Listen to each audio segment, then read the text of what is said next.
salah minggu kemarin kita sudah selesai semua tentang mindset ya Pak ya, exponential mindset. Mungkin kita review sedikit tentang mindset, mudah-mudahan masih pada ingat ada 3 mindset yang harus kita kuasai, 3 fase dalam exponential project. Ya seperti ini exponential project, ya exponential project itu impact-nya yang penting. Makanya tadi betul sama Pak Edi diutarakan bahwa mulai dari impact-nya terhadap komunitas kita.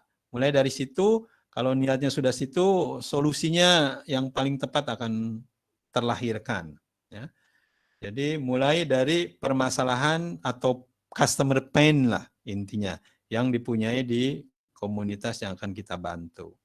Dalam hal ini contohnya di United Nations kemarin kan global health, water, energy, environment, food harus impact.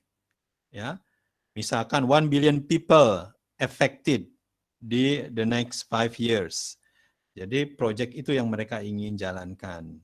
Nah permasalahannya kan tidak mudah ya untuk mempunyai project yang eksponensial. Ya. Apa yang diperlukan untuk melakukan project yang eksponensial? Tools, leverage. Ya. Tanpa tool, kita nggak bisa ngangkat yang 50 kg atau 100 kg batu. Akan susah. Sama seperti Bapak punya project yang tidak dikerjakan pakai tools, misalkan, tolong kerjakan project A, atau katakanlah kopi. Wah, kopi Pak, tapi profitnya misalkan atau salesnya harus sekian ratus M, kan tidak mudah. Ya, soal kopinya sih oke, tapi soal profitnya tidak mudah. Misalkan koperasi, bikin koperasi sekarang lebih mudah katanya bikin koperasi, jumlah orangnya lebih sedikit. Tapi tuntutannya, oke, harus keuntungannya naik 10 kali lipat dalam 1 tahun. Tidak mudah, tanpa tools, tanpa leverage. Nah yang kita bicarakan di sini adalah bagaimana how-nya. Bagaimana kita meleverage. Karena kalau tanpa leverage ya susah, betul, tidak mudah. Bagaimana mencari customer 10 kali dari yang kita punya sekarang dalam setahun 2 tahun. Nah itu kan keinginan dulu kita mulainya. Ya.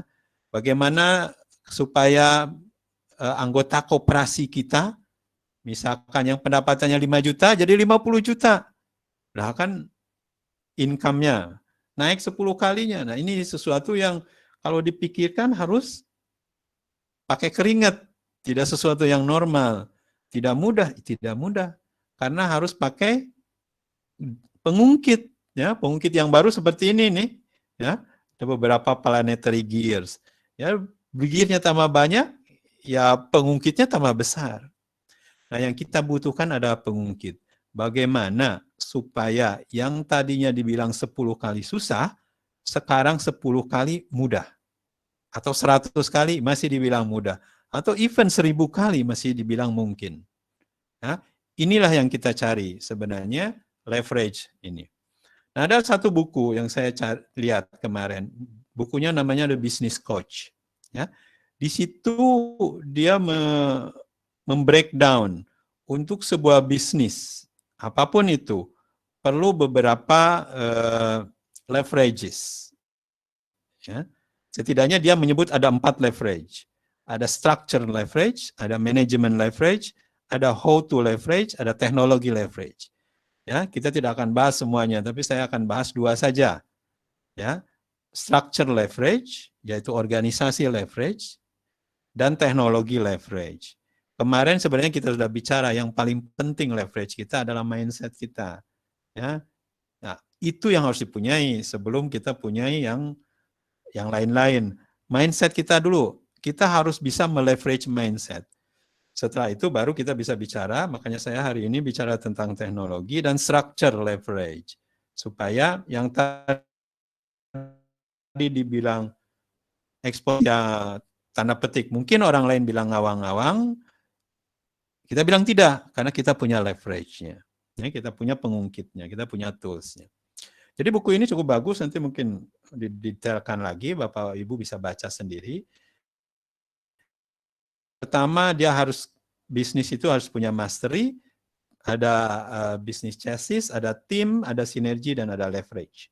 Ya. Nah, yang kita bicarakan hari ini hanya leverage-nya saja. Ya, tapi yang lainnya silakan Bapak baca bukunya dan dilihat ya bukunya Business Coach. Leverage-nya adalah ini exponential growth, ada 3. Kita bicara yang 2 terakhir ya. Review sedikit, karena menurut saya paling penting tetap mindset leverage. Yang lainnya tanda petik fisikal lah ya, technical. Tapi mindset ini perlu promain. Tadi kan perlu promain tuh. Promain perlu mengedukasi member kita, orang kita, sekitar kita, komunitas kita tentang mindset leverage ini. Karena kebanyakan masih mindsetnya mindset seperti biasa-biasa saja. Ya. Tidak perlu memang semua yang kita lakukan itu eksponensial, tapi dari 10 mungkin 1 saja perlu. Jadi tetap kita perlu tools, kita perlu berani mempunyai sebuah project yang eksponensial. Jangan semuanya linear. Ya.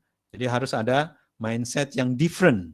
Ya, make some project which is different. Not only better, make sure it's different. Make sure it has an impact, big impact to the community. Ya, seperti yang kita bicara kemarin, harus seperti ini grafiknya. Ya, grafiknya jangan yang linear saja.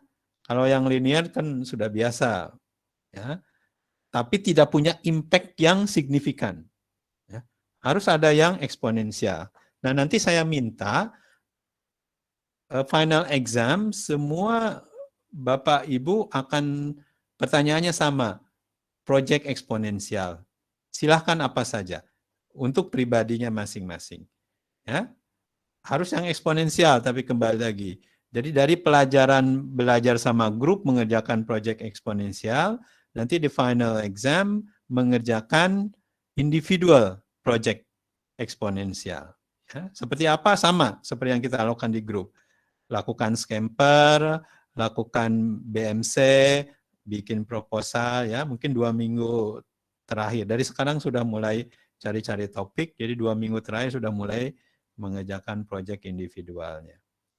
Oke, jadi semua proyeknya punya typical, nothing happens, long period of waiting, insignificant, dan shocking. Ya, ketiga-tiganya membutuhkan mindset yang berbeda. Jadi diharapkan 3 mindset ini ada, visi, uncertainty, biasakan dengan uncertainty khusus untuk exponential project, pastikan passion, apalagi kelihatan tidak ada perubahan di projectnya. Awal-awal begitu, semua exponential project seperti itu. Ya, nah yang paling tidak suka dengan ini adalah biasanya investor yang memasukkan uangnya. Kok tidak tumbuh-tumbuh?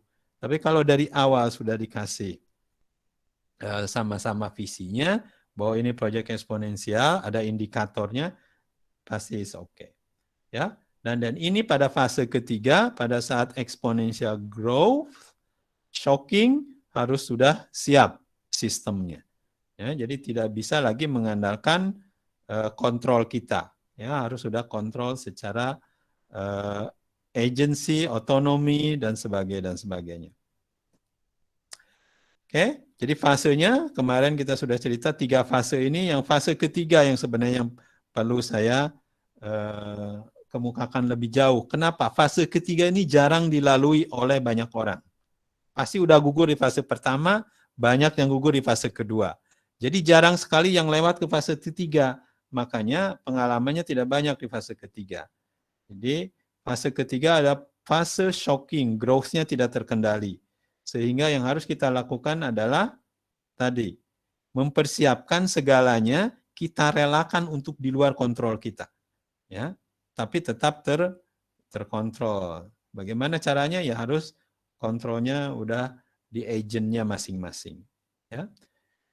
Di growth phase, ya, di fase terakhir pastikan biasakan memakai tools. Ya, tools yang kita punya sekarang adalah IT, informasi, data, dan organisasi. Pastikan dia menjadi agent pada saat growth yang tanpa kontrol dari kita. Nah, ini harus infrastrukturnya dari awal harus sudah disiapkan. Ya. Masih ingat di pelajaran human resource, kita bicara tentang collective intelligence, ya, di buku-buku ini. Jadi collective intelligence harus kita harness, harus kita siapkan dari awal, karena dialah yang nanti akan membawa growth di ujung-ujung tadi. Ya. Ini summarize-nya. Jadi yang paling penting, when growth kick in, agility comes from empowerment. Ya. Jadi disitulah, ya, disitulah kinerja kita, disitulah yang kita harus lakukan. Ya, sebenarnya sudah bukan comment lagi, tapi empowering.